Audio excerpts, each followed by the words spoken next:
Finally हमारे education minister Dharmendra Pradhan NEET paper leak को लेकर वीडियो कॉन्फ्रेंस करते हैं। यहाँ पर उनका कहना है कि गवर्नमेंट की जीरो टॉलरेंस की पॉलिसी है पेपर लीक को लेकर। यहाँ पर उन्होंने ये बताया कि गवर्नमेंट संवेदनशील है, जो स्टूडेंट यहाँ पर हार्डवर्क करते हैं उन पर क्या बीत रही है उसको लेकर भी गवर्नमेंट संवेदनशील है।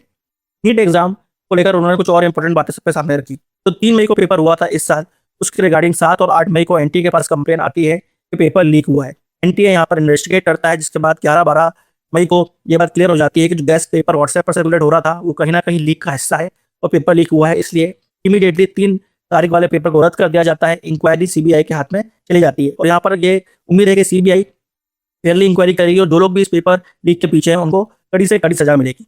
इसके अलावा धर्मेंद्र प्रधान जी ने बताया कि जो 3 मई को पेपर हुआ था उसके लिए जो एनटीए ने एग्जाम फीस ली थी वो पूरी एग्जाम फीस स्टूडेंट्स को रिफंड की जाएगी और साथ में अब नया एग्जाम कराया जाएगा, रीटेस्ट कराया जाएगा 21 जून को।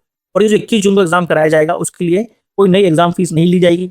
इसके अलावा यहाँ पर स्टूडेंट्स को एक बार फिर से एग्जाम सिटी सेलेक्ट करने का ऑप्शन मिलेगा, उनकी प्रेफर्ड सिटी सेलेक्ट करने का ऑप्शन मिलेगा ताकि एग्जाम सेंटर जो है उनके घर के नजदीक रहे। इस बात को भी ध्यान में रखा जाएगा।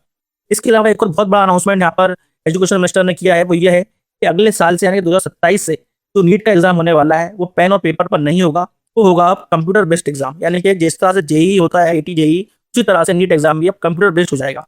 धर्मेंद्र प्रधान ने यहाँ पर ये बताया कि कहीं ना कहीं पेपर बेस्ड ये एग्जाम था नीट, इसलिए इसमें लीक की गुंजाइश ज्यादा थी, इसके पेपर लीक करना थोड़ा आसान हो जाता है। और कंप्यूटर बेस्ड जब एग्जाम हो जाता है तो टेक्नोलॉजी की मदद मिलती है, सिक्योरिटी टाइट और हो जाती है। तो यहाँ पर नीट एग्जाम आने वाले समय में कंप्यूटर बेस्ड इसलिए कर दिया गया है ताकि लीकेजेस के चांसेस पूरे कम हो जाए। और सबसे इंपॉर्टेंट बात जो सबके सामने आई है वो ये है कि जो ट्रस्ट डेफिसिट क्रिएट हुआ है इस एग्जाम लीक की वजह से, और जो स्टूडेंट्स ने यहाँ पर अपना एक वैल्यूबल टाइम हार्डवर्क किया था, वो एक मोमेंटम जो उनके साथ था वो कहीं ना कहीं चला गया है। और एक मेंटल अनसर्टेन टाइम पे वो आ गए, जो एक बोल सकते हैं स्टूडेंट के लाइफ में जो एक फेज में जो इंपॉर्टेंट होता है प्रिपरेशन का टाइम, वो कहीं ना कहीं उन्होंने मिस आउट कर दिया। और क्या वो जो स्टूडेंट्स ने 3 मई को अच्छा एग्जाम दिया था ईमानदारी से, वो फिर से अपनी परफॉर्मेंस को रेप्लिकेट कर पाएंगे? ये कुछ क्वेश्चंस बच्चों के दिमाग में जरूर रह गए हैं।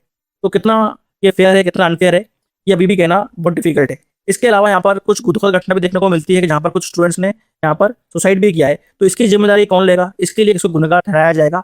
इसको लेकर भी जो स्टेटमेंट है वो अभी तक सामने नहीं आया है। और सबसे इंपॉर्टेंट बात यही है कि इंडिया में सिर्फ नीट एग्जाम का पेपर लीक नहीं हुआ है, इसके अलावा भी हम देखते हैं कि किसी न किसी कारण की वजह से जो गवर्नमेंट एग्जाम्स हैं, भले वो कॉलेज एंट्रेंस एग्जाम हो या फिर गवर्नमेंट जॉब एग्जाम्स हो, उन एग्जाम्स में देरी होती है, फॉर्म टाइम पर नहीं आते, एग्जाम टाइम पर कंडक्ट नहीं कराया जाता है या फिर रिजल्ट लेट आता है।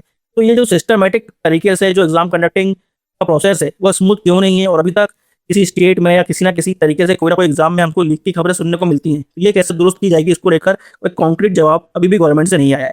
फिलहाल सिर्फ नीट एग्जाम को लेकर धर्मेंद्र प्रधान जी ने यहाँ पर प्रेस कॉन्फ्रेंस की।